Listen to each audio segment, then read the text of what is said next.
حاضرین جمعہ، پچھلے کئی خطبات سے آپ کے سامنے پیغمبر انقلاب محسن انسانیت حضرت محمد صلی اللہ علیہ وسلم کی زندگی کے کچھ گوشوں پہ گفتگو کی جا رہی ہے، جس میں اپنی کم علمی کے باوجود نبی رحمت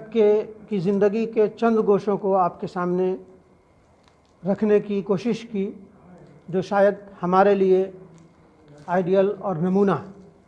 اگر چاہیں۔ حاضرین، آج میرا موضوع ہے پیغمبرانہ طریقہ کار۔ نبی کریم صلی اللہ علیہ وسلم کا وہ کون سا طریقہ تھا، کون سی ہنر تھی اور کون سا عمل تھا، جس کی بنیاد پر ایک قلیل مدت میں آج لوگ 90 سال جی کر کے کوئی انقلاب نہیں کر پاتے۔ نبی کریم صلی اللہ علیہ وسلم نے صرف 63 سالوں میں وہ انقلاب کر کے دکھا دیا، جو آج بھی دنیا کے لیے نمونہ ہے اور مثال ہے۔ حاضرین، تجدید اسلام کا آغاز،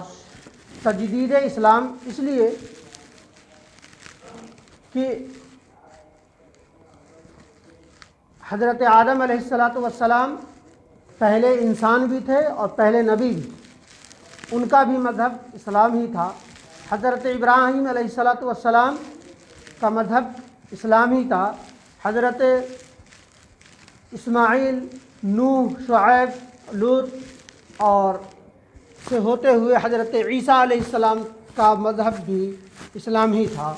اور پھر 571 میں وہ چراغ جو مکہ کی سرزمین سے پھوٹا، جو خاتم النبیین ہے، جو تمام نبیوں کے سردار ہیں اور تمام نبیوں کے سلسلہ کو ختم کر دینے والے ہیں، اور بقول قرآن الیوم اکملت لکم دینکم واتممت علیکم نعمتی ورضیت لکم الاسلام دینا، کہ آج کے دن ہم نے تمہارا دین تمہارے لیے مکمل کر دیا اور اس دین سے راضی ہو گیا۔ اس میں نہ ایک لفظ زیادتی کی ضرورت ہے اور نہ ایک لفظ کمی کی ضرورت ہے، اور قیامت کی صبح تک نہ کوئی دوسرا نبی آنے والا ہے، نہ کوئی دوسری شریعت اور نہ دوسری کوئی آسمانی کتاب۔ بس اسی کتاب میں قوموں کی ترقی کا راز پنہا ہے، اور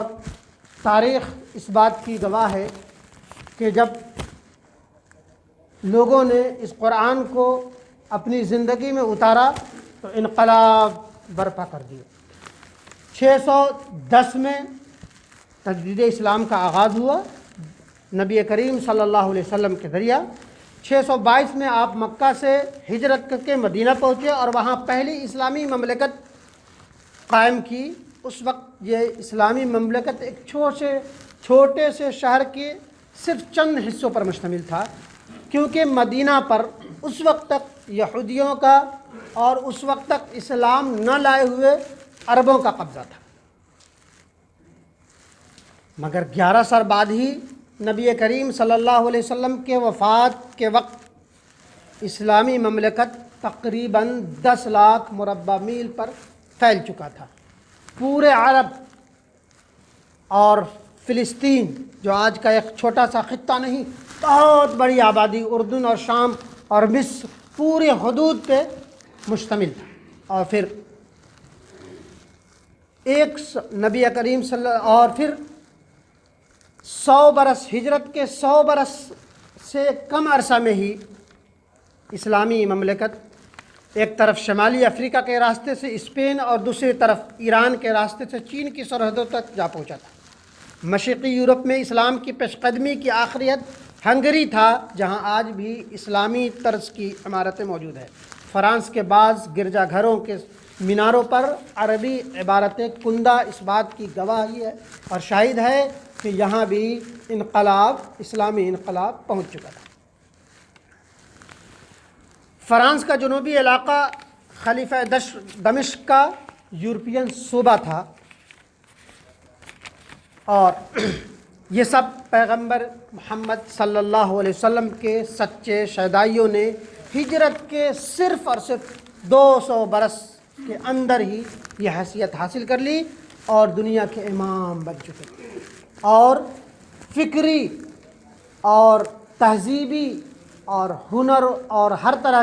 کا مرکز بغداد بن چکا تھا، جو آج یورپ کو آئیڈیل اور فکری اور ہر طرح کے ہنر کا مرکز جو آج مانا جاتا ہے یورپ، امریکہ اور یورپ کو، وہ اس وقت بغداد بن چکا تھا۔ سارا یورپ اور سارا ایشیا اس وقت تاریکی اور جہالت کے اندھوروں میں ڈوبا ہوا تھا، جب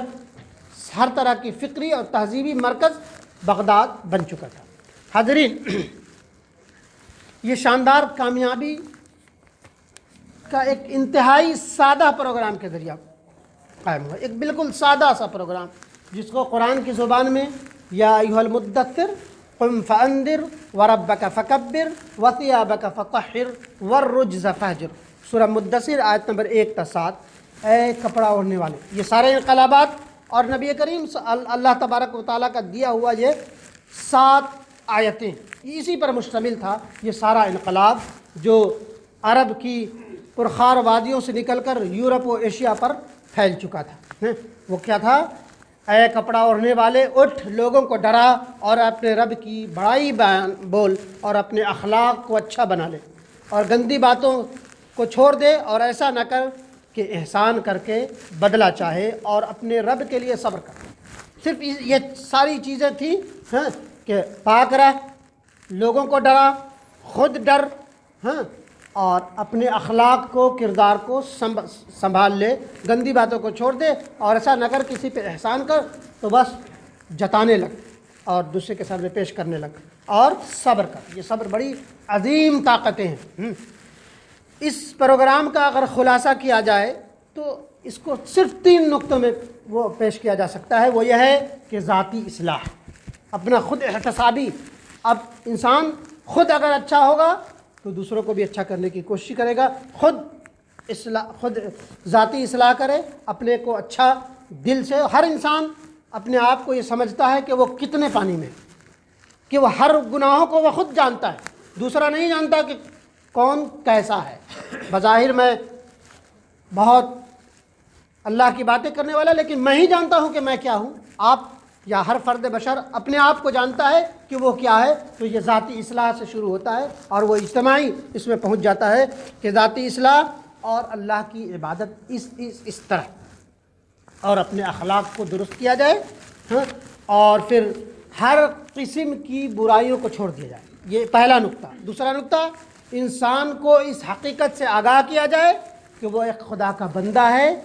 اور کل جب مرے گا تو وہ اللہ کے پاس حاضر ہوگا اور اس کے کیے کا حساب دیا جائے۔ بس دوسرا نقطہ، انسان کو اس حقیقت سے آگاہ کیا جائے کہ وہ اللہ کا بندہ ہے اور مرنے کے بعد اللہ کے حضور حاضر ہونا ہے، اور صرف حاضر نہیں ہونا بلکہ اس کے کیے کے سزا اور جزا دیا جائے گا، یا تو جنت کی شکل میں یا جہنم کی شکل میں۔ تیسری چیز، اپنی اصلاح اور دوسروں کو آگاہی دینے کی اس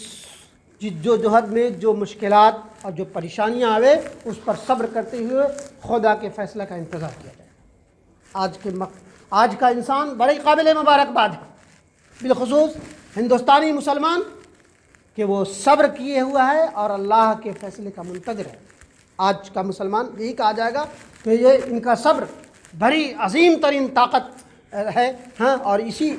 پوری انقلاب کے ایک نقطے میں سے ایک نقطہ یہ ہے کہ وہ صبر کرے اور اللہ کے فیصلے کا انتظار کرے اپنے احتساب، ذاتی اصلاح کے ساتھ۔ اسلامی، قرآنی اور محمدی جد و جہد اپنی اصل حقیقت کے اعتبار سے ایک ذاتی جد و جہد ہے،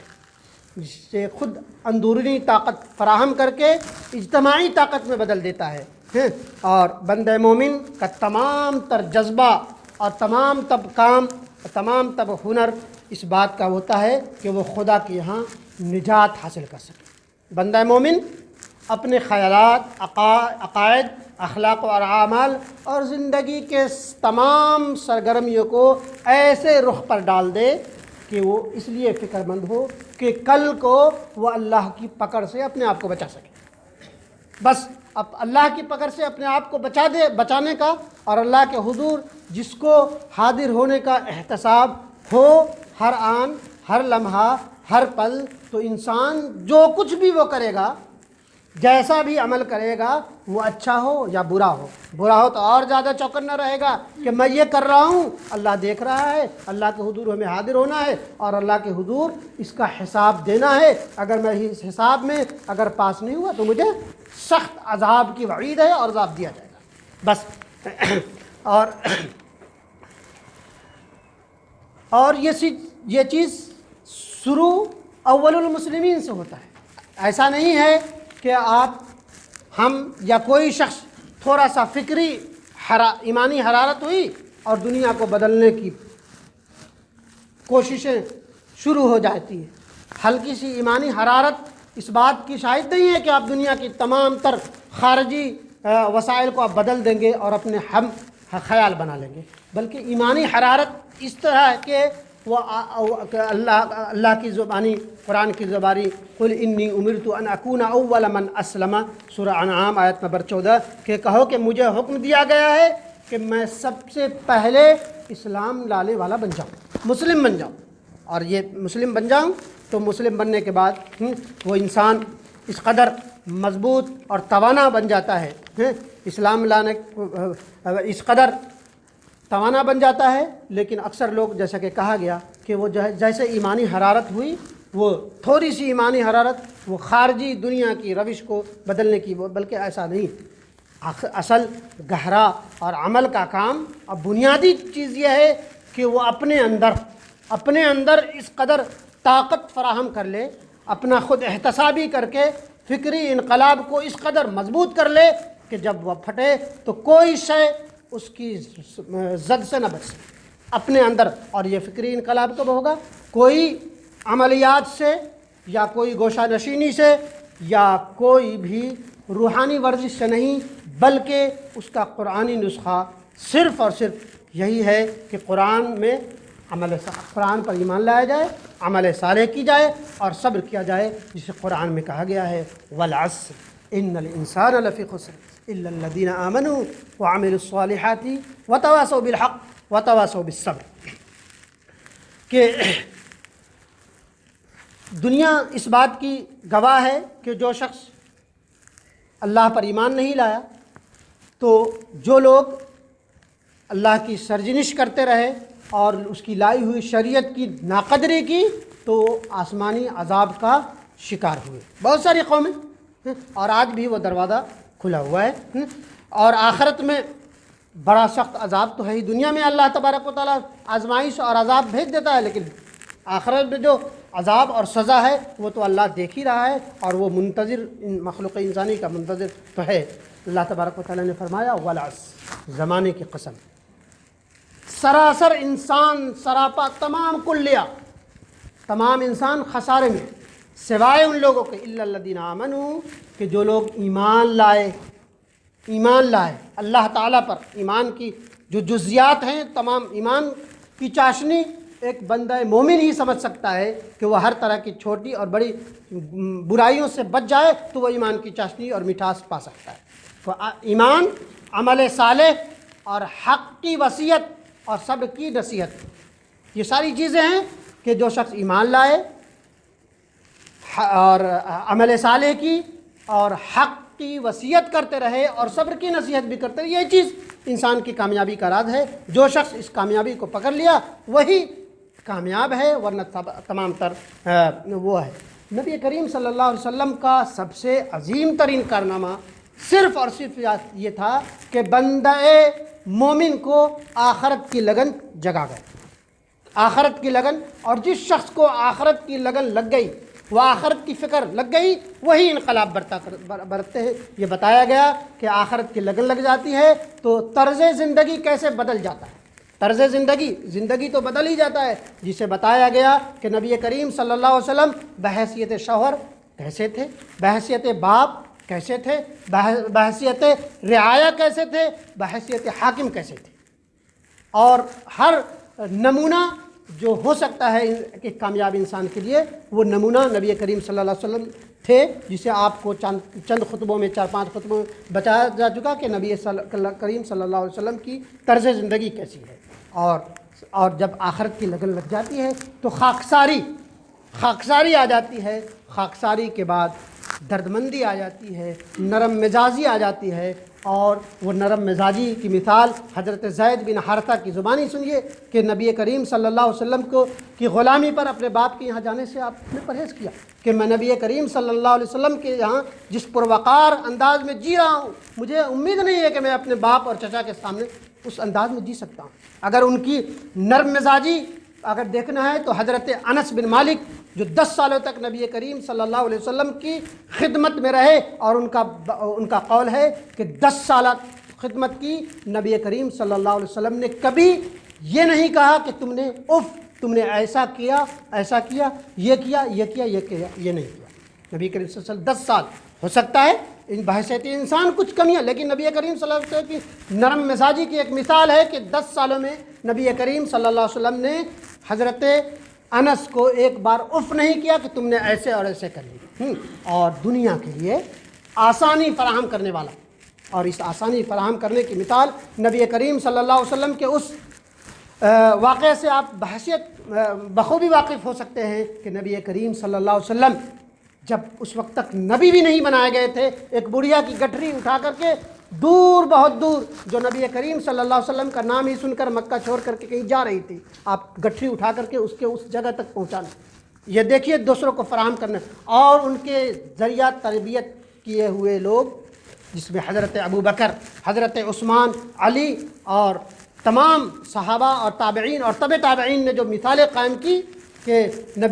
کہ حضرت ابوبکر اور حضرت عمر میں کمپٹیشن ہوتا تھا کہ کون زیادہ خیر کرتا تھا، کہ رات کی پچھلی پہر ایک بڑھیا کے گھر جو نابینا ہے گھر جاتے ہیں، اس کے گھر میں جھاڑو پوچھا کرتے ہیں، پانی فریش ڈال دیتے ہیں، اور پتہ بھی نہیں کہ کون کرتا ہے۔ حضرت عمر کو پتہ چلا کہ دیکھو تو صحیح کہ کون ہے جو اس قدر لوگوں کی خدمت کر رہا ہے، وہ رات کی پچھلی پہر دبے پاؤں پہنچتے ہیں، تو حضرت ابوبکر کر کے لوٹ رہے تھے، تو حضرت عمر یہ کہہ پڑتے ہیں کہ اے ابوبکر میں آپ کے درجہ کو نہیں پہنچ سکتا، اور وہی عمر جو رات کے پچھلی پہر اپنی رعایا کی خبرگیری کرتے ہیں اور بلکتے ہوئے بچوں کو دیکھ کر خود ان کا نفس بلک اٹھتا ہے، اور پچھلے قدم واپس آتے ہیں اور کھجور اور آٹے کی بوری لاد کر اس وقت تک وہاں سے نہیں لوٹتے جب تک ان بچوں کی آواز اور خوشی کی کلکاریاں نہ کھل جائیں۔ اور وہی عمر جو یہ کہتے ہیں روتے ہوئے گڑگڑاتے ہوئے کہ اگر میری رعایا میں ایک کتا بھی بھوک اور پیاس سے مر جائے تو مجھے ڈر ہے کہ اللہ تبارک و تعالیٰ میری پکڑ کرے۔ تو یہ ہے نبی کریم صلی اللہ علیہ وسلم کا طریقہ کار جو کرنے کی ہے، اور کہنے کی تو بہت ساری کہی جا چکی، اب وقت ہے کہ کیا جائے کہ کیسے انسانیت کے لیے آسانی فراہم کی جائے، کیسے نرم مزاری کی جائے، کیسے خاکساری کی جائے، اور یہ سب صرف اور صرف اس وقت ہو سکتا ہے جب ہمیں آخرت کی لگن لگ جائے، اس بات کا احساس ہو کہ ہم جو کر رہے ہیں، جیسا کر رہے ہیں، کل قیامت کے دن اللہ کے حضور حاضر ہونا ہے، اور اس کیے کی سزا اور جزا ہمیں پانا ہے۔ اللہ تبارک و تعالی ہمیں اور آپ سب کو عمل کی توفیق دے، آمین یا رب۔